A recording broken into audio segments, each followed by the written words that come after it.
Assalamualaikum warahmatullahi wabarakatuh.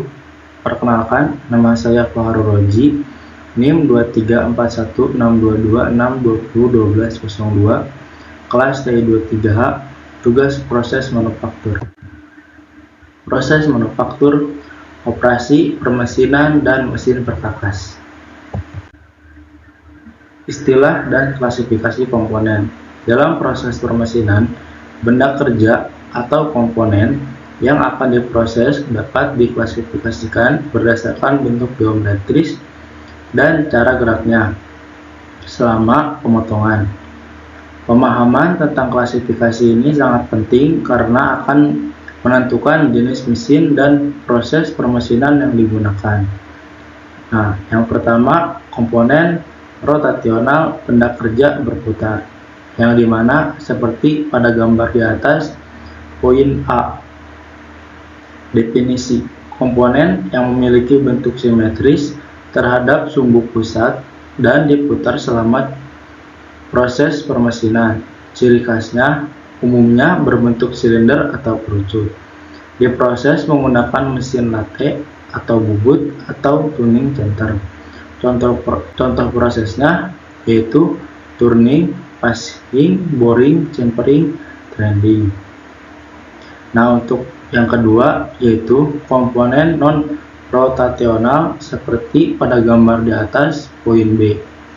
Definisi: komponen yang tidak berbentuk silinder dan tidak diputar biasanya berbentuk balok, kubus, atau bentuk primastik lainnya. Diproses menggunakan mesin milling, drilling, atau mesin center. Contoh prosesnya yaitu paste milling, end milling, slotting, drilling, tuffing. Nah, di sini ada contoh komponen rotasional, yang dimana ada poros shaft, puli, pipa logam, roda gigi, silinder. Nah, gambar di samping yaitu gambar poros diputar dalam mesin bubut. Nah, untuk selanjutnya ada dudukan mesin, machining base, rangka logam, blok mesin, plat plate. Nah, gambar di samping adalah blok persegi panjang yang dijepit di meja mesin milling. Nah, di sini ada bentuk permukaan potong pada proses permesinan. Dalam proses permesinan atau machining, bentuk permukaan di akhir dari benda kerja sangat dipengaruhi oleh gerak alat potong atau pahat dan berbentuk lintasan pemotongan. Bentuk-bentuk ini dikategorikan berdasarkan hasil akhir pada permukaan benda kerja. Menjelaskan berbagai hasil pemotongan pada benda kerja. Yang pertama ada starting turning atau pemotongan lurus. Yang kedua ada taper turning, pemukaan kerucut. Yang ketiga ada contour turning, bentuk melengkung. Yang keempat ada plane milling, permukaan rata. Yang kelima ada profile milling, berbentuk kompleks atau kontur. Nah, di samping adalah contoh proses starting turning atau potong lurus. Nah, untuk gambar yang kedua yaitu adalah taper turning atau permukaan kerucut. Nah, untuk gambar yang ketiga yaitu contoh turning atau bentuk melengkung. Turning dan mesin bubut atau lathe. Jenis operasi tuning yang pertama yaitu passing, meratakan ujung benda kerja dengan menggerakkan pahat tegak lurus ke sumbu putar. Yang kedua ada taper turning, membuat permukaan tirus mengecil secara bertahap. Contohnya poros tirus. Yang ketiga adalah tempering, membuat sudut miring di tepi benda kerja biasanya 45 derajat untuk menghilangkan sudut tajam. Yang keempat ada trending, membuat kulir pada permukaan silinder untuk out atau more. Yang kelima ada boring, memperbesar dan menghaluskan lubang yang sudah ada. Yang keenam adalah drilling, membuat lubang awal dengan mata bor pada benda kerja berputar. Nah, yang terakhir yaitu nomor 7, cut of paring atau memotong benda kerja dari batang induk menggunakan pahat potong. Nah, di bawah adalah beberapa gambar dari jenis operasi tuning. Ada fastening, tapering,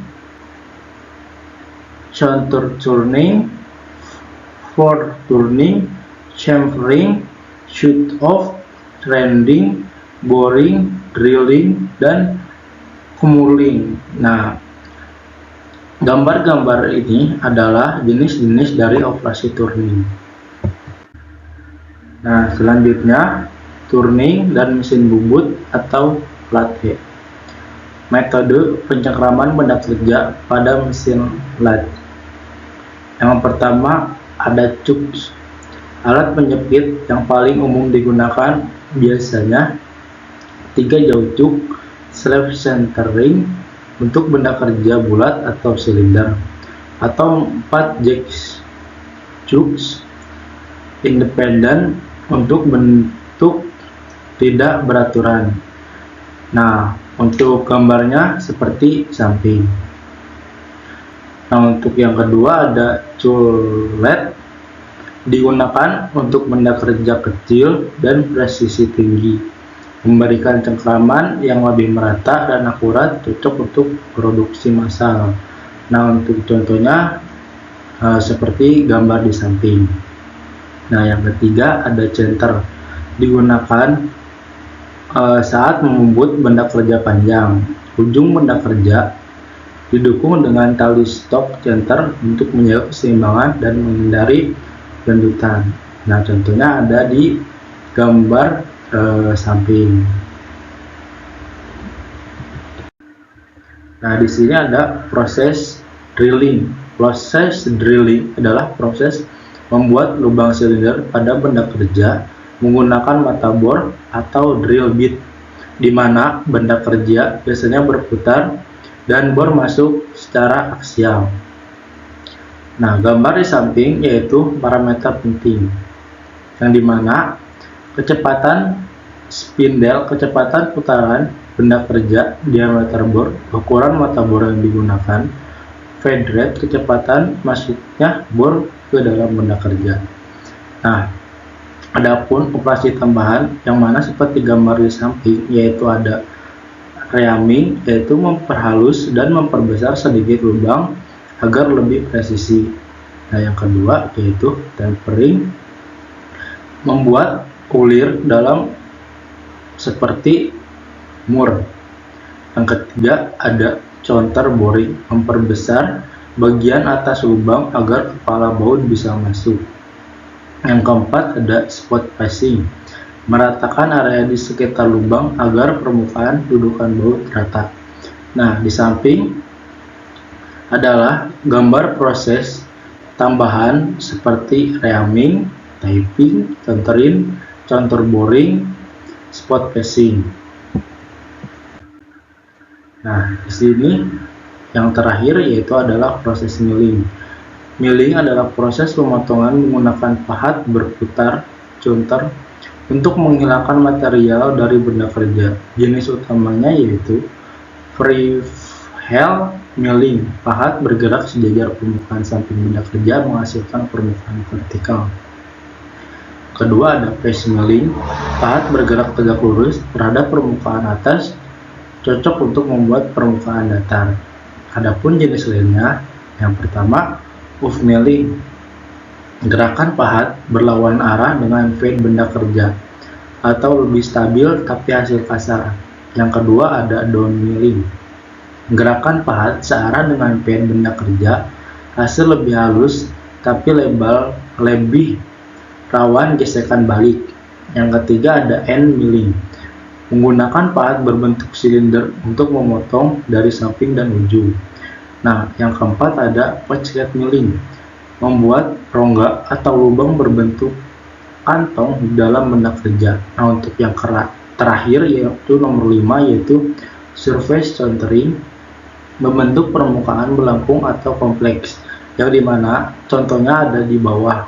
Ada proses free milling, ada paste milling, up milling, atau down milling, end milling, pouchcat milling, surface centering. Terima kasih atas perhatian dan partisipasi rekan-rekan semua. Semoga materi ini bermanfaat dan menambah pemahaman kita tentang proses manufaktur. Sukses selalu untuk kita semua. Mungkin itu saja yang bisa saya sampaikan. Kurang lebihnya mohon dimaafkan. Bila taufiq wal hidayah. Wassalamualaikum warahmatullahi wabarakatuh.